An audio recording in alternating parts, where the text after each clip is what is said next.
और वो वजह है पुरुष की काम वासना। देखो, पुरुष में काम वासना स्त्री की अपेक्षा ज्यादा हमेशा से रही है, जैविक रूप से उसके शरीर का निर्माण ही ऐसा है। और पिछले कुछ दशकों से मीडिया ने पुरुष की वासना को जबरदस्त तरीके से भड़काया है। तो हर पुरुष घूम रहा है इस वक्त अपने भीतर वासना की आग लेकर के, और वो वासना कौन पूरी कर सकता है? वो स्त्री ही पूरी कर सकती है। तो पुरुष जाता है और उसके सामने झुक जाता है। आप टीवी देखते हैं, वहां आपकी वासना को भड़काया जा रहा है। आप सोशल मीडिया पे जाते हैं, वहां आपको भड़काया जा रहा है। आप सड़क पर निकलते हैं, वहां आपको उत्तेजित किया जा रहा है। और आपकी उत्तेजना का जो इलाज है वो तो एक नारी के पास ही है। तो आप फिर जाते हो और नारी के सामने सर झुका देते हो। फिर वो कोई भी आपके साथ अनाप शनाप व्यवहार करे, आप उसको झेलने को राजी हो जाती हो। कोई गरज आपकी है।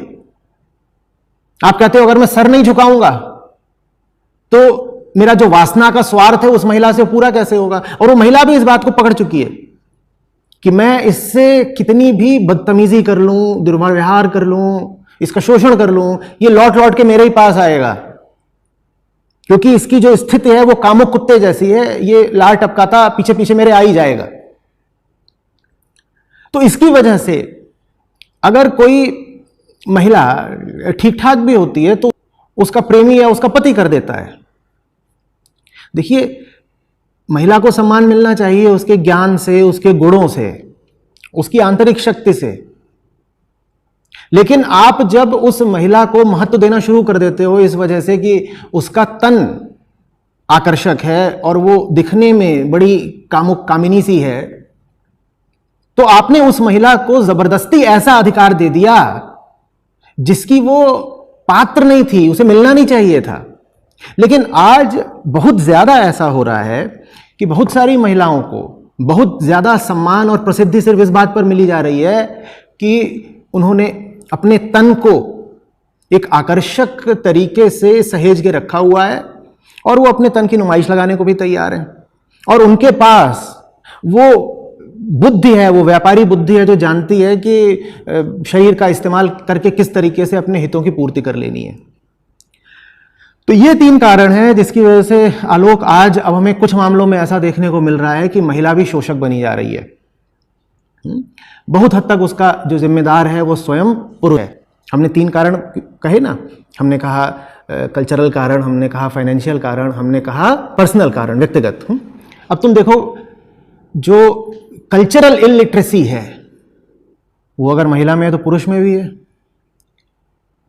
पुरुष को अगर फेमिनिज्म वास्तव में पता हो क्या है तो वो महिला से पलट के कहेगा ना कि बिल्कुल ठीक बात है कि तेरे ऊपर जो पुरानी जिम्मेदारियां थी अब वो नहीं है, लेकिन अब तुझे नई जिम्मेदारियां भी तो लेनी पड़ेंगी। तेरी नई जिम्मेदारियां कहां हैं और तेरी ड्यूटीज, तेरे कर्तव्य कहां हैं नए, वो बता। लेकिन पुरुष को खुद नहीं पता, तो महिला से ऐसी कोई बात कह नहीं जाता, वो चुप रहकर दबा सहमा अपना बैठा रहता है।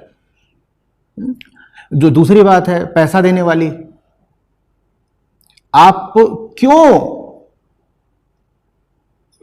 एक इस तरह का माहौल बनाते हो जिसमें आपकी बहन या आपकी पत्नी या जो भी हैं वो घर पर बैठे हुए हैं और आप जाकर के उनको बहुत सारा पैसा दिए दे रहे हो कि जाओ तुम शॉपिंग करो, जैसे करना हो करो। 90% मामलों में ऐसा नहीं हो रहा है, लेकिन अभी हम बात उन 10% मामलों की कर रहे हैं जहां ऐसा हो रहा है, क्योंकि वही मुद्दा है। आपने स्त्री को घर पे बैठा दिया है, आप कह रहे हैं तू तो फूल कुमारी है, तू सुकुमारी है, तू घर पे बैठ, तू बाहर निकलेगी तुझे धूप लग जाएगी और मैं ला ला के तुझे पैसा दिए दे रहा हूं। वो जो तुम उसे पैसा दिए दे रहे हो वो तुम्हारे ही दिए हुए पैसे का इस्तेमाल करके तुम्हारा शोषण करेगी, क्योंकि ये जो अनअर्न्ड मनी होती है, बिना मेहनत के कमाया हुआ पैसा, ये इंसान को कहीं का नहीं छोड़ता, ये इंसान को भीतर से खराब कर देता है। अगर किसी महिला के हाथ में तुम जाकर के पैसा रखे दे रहे हो, मैं थोड़े बहुत पैसे की बात नहीं कर रहा हूं, पर आज बहुत सारे ऐसे घर हैं जहां अनाप शनाप पैसा अनर्जित तरीके से, अनअर्न्ड तरीके से, अनडिजर्व्ड तरीके से लोगों के हाथ में पहुंच रहा है, विशेषकर महिलाओं के हाथों में पहुंच रहा है। तुम ये सब करोगे, उसके बाद खुद ही तुम्हें परेशान करेगी। उन्हें ताकत दो, उन्हें ज्ञान दो, उन्हें बल दो, उन्हें बुद्धि दो।